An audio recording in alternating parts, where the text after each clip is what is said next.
Hello everyone, আসসালামু আলাইকুম। আশা করি প্রত্যেকে ভালো রয়েছেন। অনেক দিন পর নতুন একটা ব্লগ নিয়ে আবারও চলে এসেছি আপনাদেরই মাঝে। আমি রাজরূপক আছি আপনাদের সাথে। আর আজকে সন্ধ্যায় গিয়েছিলাম আমি চাঁপাইনবাবগঞ্জে নিউ মার্কেট, তারপরে গিয়েছিলাম তার সাথে ক্লাব সুপার মার্কেট। এবং এইখানে খুবই মজা লাগছিল আজকে যে হঠাৎ করে ঠান্ডা পড়ে গেছে এবং ঠান্ডা উপলক্ষে অনেক মানুষ কিন্তু গরম পোশাক কেনার জন্য মার্কেটে আসছে। তো আমরাও কিছু হালকা গরম পোশাক এবং খাবার কেনার জন্য গিয়েছিলাম। তো শেষে গিয়ে কি হলো সেটা দেখতেই থাকুন, আর অবশ্যই ভিডিওটি না টেনে আমাদের সঙ্গে থাকবেন। তো আমরা অনেক কিছু কেনার প্ল্যান ছিল আমাদের, তো অনেক কিছুই কেনা হলো না। তখন আমরা অ্যাকুরিয়ামে মাছ দেখছিলাম, এত পরিমাণে বাহারি রঙের মাছ ছিল যেটা আপনি না দেখলে বুঝতেই পারবেন না। এটা আমার সত্যি অনেক ভালো লেগেছে। আর তারপরে ছিল আমরা যেহেতু এখন শীতের সময় প্রায়, তারপরে শীতের সিজন, আমরা ভাপা পিঠা খাচ্ছিলাম, তার সঙ্গে কথা বলছিলাম আঙ্কেলের সাথে। খেজুরের গুড়, তার সাথে ছিল চালের আটা এবং ছিল তার সাথে নারকেল কুড়ো। তো একসাথে মিক্সড করেই তিনি একসাথে 4টা করে ভাপা পিঠা হচ্ছিল। আর অনেক মানুষের লাইন ছিল এখানে খাওয়ার জন্য, কারণ এটা হচ্ছে একদম মোড়ে নিউ মার্কেট এবং তার সাথে ক্লাব সুপার মার্কেটের একদমই মোড়ে। সেইখানে তিনি বিক্রি করছিলেন, আমি তার সঙ্গে কথা বলছিলাম। আর আমার সাথে ছিল জুয়েল, আমার রুমমেট। জুয়েল আর আমি খাচ্ছিলাম, খুবই ভালো লেগেছে আর খাবারটা খুবই গরম ছিল। তারপরে সেখান থেকে খাওয়া দাওয়া করে আমরা চলে যাচ্ছিলাম। আর এইটা কিন্তু খুবই সহজ, মানে 15 টাকা পিস, আমরা দুটো খেয়েছিলাম 30 টাকা দিয়ে। তারপরে আমরা চলে যাচ্ছি আরও কিছু কেনার জন্য, কারণ সবজি কিছু কেনার প্ল্যান ছিল। সবজিটাও কেনা হয়নি, গরম কিছু পোশাক কিনবো সেটাও কিন্তু কেনা হয়নি, কিন্তু খাওয়া দাওয়াটা হয়েছে।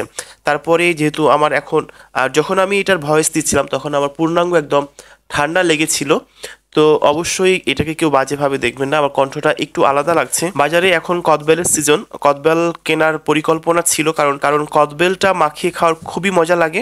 কারা কারা খেয়েছেন তারাও জানাবেন। আর ঠান্ডার জন্য বেশ উপকারী হচ্ছে কামরাঙ্গা। বাজার ঘুরে কামরাঙ্গা তেমনটা পাওয়া যাচ্ছিল না, তবে যে পরিমাণে কামরাঙ্গা আমি পেয়েছি সেটা কিন্তু পর্যাপ্ত পরিমাণে আশানুরূপ না, কারণ কামরাঙ্গাগুলো বেশ কয়েকদিন থেকেই বাজারে আছে, যার কারণে হালকা পরিমাণে নষ্ট হয়ে গেছে। তবুও দাম কিন্তু ভীষণ ছিল। তারপরে আমি 250 গ্রাম মতো নিলাম, কারণ যেহেতু আমি একাই খাবো কিংবা 2জন খাবো, সুতরাং 250 গ্রামের উপরে কিন্তু এই কামরাঙাটা খাওয়া যাবে না, কারণ এতটা পরিমাণে টক। রুমে এসে সেটাকে ভালোভাবে ধুয়ে চাকু দিয়ে কুচি কুচি করে কেটে নিয়েছিলাম। আর সুন্দর করে না কাটলে কিন্তু এটা খাওয়ার ফিলিংস আসে না। আর যার কাছে আমি এটা নিয়েছিলাম তিনি কিন্তু বিট লবণ কিছুটা পরিমাণে দিয়েছিল, আর এই বিট লবণটা তার সাথে মিক্সড করে কিন্তু আমরা খেয়েছি। আর কামরাঙায় কিন্তু প্রচুর পরিমাণে ভিটামিন সি রয়েছে।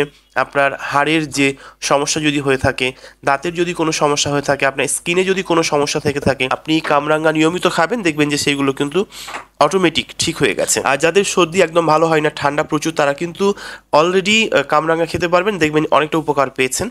যেমন আমার কথাই বলি, প্রথমে একসঙ্গে কামরাঙাগুলো কেটে নিয়েছিলাম, তারপরে 2-3টো কাঁচামরিচ, আপনি যেমন ঝাল খাবেন, কাঁচামরিচ কুচি করে কেটেছিলাম, তারপরে ছিল বিট লবণ, তার সাথে ছিল সাদা লবণ। তো একসাথেই সবগুলো মিক্সড করে আমি মাখিয়ে নিচ্ছিলাম। আর এই কামরাঙাটাকে একটু মাখানোর জন্য, অর্থাৎ আরও একটু টেস্টি করার জন্য, আমি এখানে অ্যাড করেছিলাম খাঁটি সরিষার তেল, যেটা বাজার থেকে নয়, বাড়ি থেকে নিয়ে এসেছিলাম। আর এইটার তেলটা আমাকে গিফট করেছিল রুহুল আমিন, আমার ছোট্ট ভাই, তাকে অনেক ধন্যবাদ যে এই তেলটা এইভাবে কামরাঙ্গার সাথে, কামরাঙ্গা দিয়ে খাওয়া হবে এটা কখনো ভাবিনি। অনেক ধন্যবাদ রুহুল আমিনকে তেলটা গিফট করার জন্য। আর কামরাঙ্গাটা মাখিয়ে আমি, জুয়েল এবং জাহিদ খাচ্ছিলাম। খেতে খুবই ভালো লাগছিল, বাট এতটা টক ছিল যেটা বলার কথা নয়। সত্যিকারই প্যাকেজটা ভালো লেগেছে এবং খুবই ভালো লেগেছে। তো আজকের ব্লগটি কেমন লাগলো আর অবশ্যই জানিয়ে কমেন্টস করবেন আমাদেরকে।